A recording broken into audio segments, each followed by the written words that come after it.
Did you know that Hershey's Chocolatetown is absolutely packed with historic little details everywhere you look? In fact, most of them celebrate Milton Hershey himself and his classic era of chocolate making.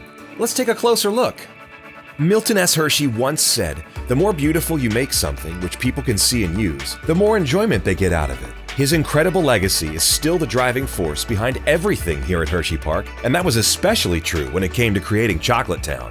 One of the very first details brought to life is the four-sided pitched roof tower sitting above ticketing, guest services, Hersheypark Supply Company, and even the coaster station for Candymonium. During his lifetime, Mr. Hershey incorporated this exact architectural style into many of the buildings around town, most notably the original fire company, the chocolate factory, and even those signature towers on the Hotel Hershey that you can still easily recognize today.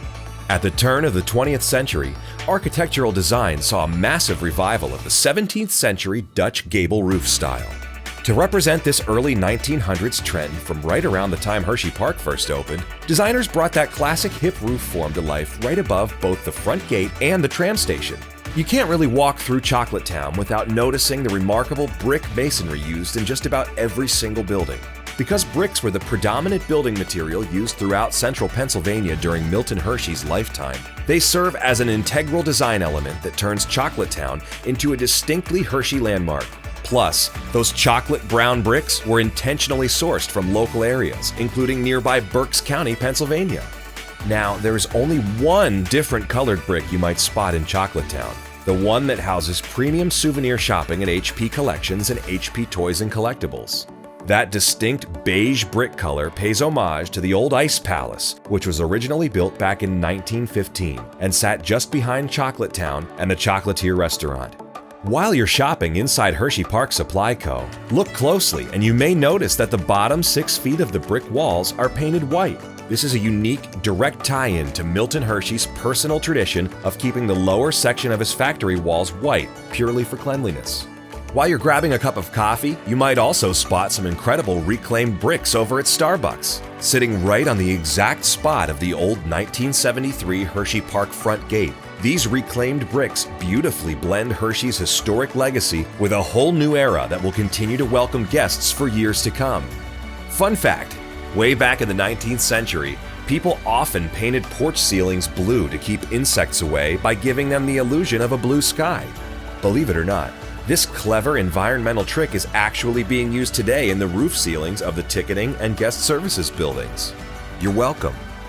Longtime season pass holders and guests who visited Hersheypark for years before the big Chocolatetown expansion will definitely notice that the classic Carrousel has been relocated from its original home. This beautiful pavilion and its vibrant blue roof design reflect the personality of the new setting while preserving all the historic charm of the original design from Milton Hershey's time.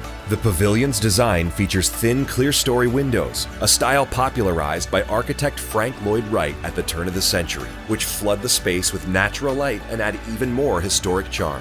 If you've ever stepped inside the Hershey Theater or stayed at the Hotel Hershey, you probably already know that Milton Hershey's personal design tastes favored an abundance of natural light. In Chocolatetown, you can see this reflected in the massive arched windows that add tons of character and light to the buildings. This specific window style was incredibly popular in factories and buildings during the early 1900s, and you'll find it all over Chocolatetown today. You can even see it featured at the Candymonium station, where 3 specific windows signify the iconic candy brands represented by the coaster. And speaking of candy, one of the most distinct details hidden throughout Chocolatetown is exactly what you'd expect: chocolate.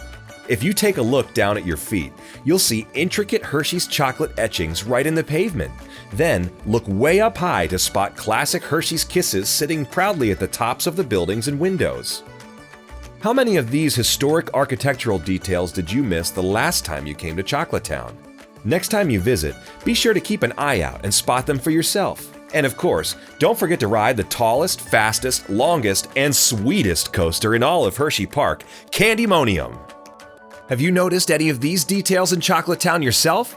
Let us know in the comments and make sure to like and subscribe for more sweet POVs, best kept secrets, and more. Thanks for watching and enjoy your stay at Hersheypark.